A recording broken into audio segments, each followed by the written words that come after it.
Chapter 599. After Peter got 4 of his fingers broken continuously, he was in so much pain that he felt he was about to pass out. However, he was overjoyed when he saw that his men had already swung their machetes at Alex. He dared to break his fingers. He would ask his brothers to chop off all of Alex's fingers then. Alex did not care about these punks at all. As they were about to slash Alex, an angry voice sounded from the door. "Damn it. Stop whatever you are doing now. If anyone dares to lay a finger on Mr. Anderson, I will hack you to death on the spot." The dozen punks looked up and they were so frightened that they almost peed in their pants. Don Stephen. It turned out to be Don Stephen, the mobster boss of Oris Hill. Why was he here?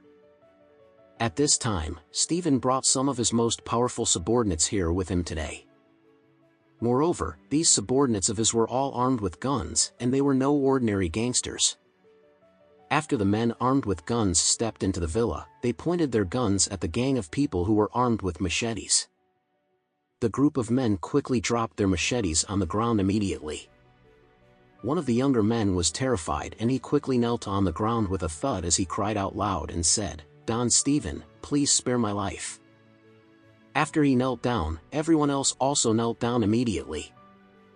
They were nothing more than a bunch of lowly gangsters.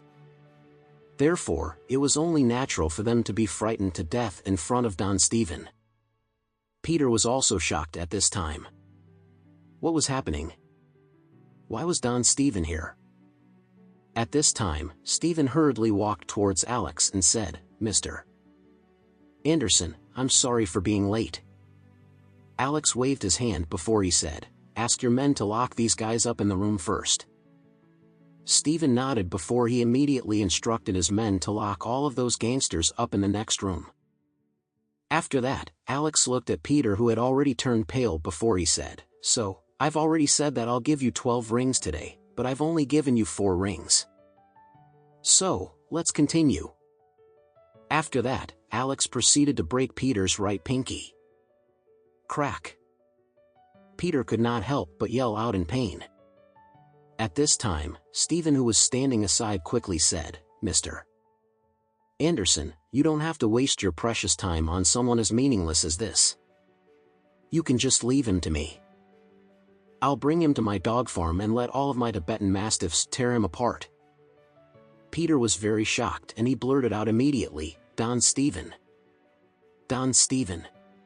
This is all a misunderstanding. Brother Wayne is my big boss. I am one of his men." "Wayne?" Stephen frowned immediately. "You're one of Wayne's men?" Peter nodded repeatedly as he cried and said, "Brother Wayne is my big boss. So, that also means that I'm one of your followers, Don Stephen." Stephen stared at the young man before he asked, "Then, do you know whose disciple I am?" Peter quickly replied, "Don Stephen, you are the mobster boss of Oris Hill.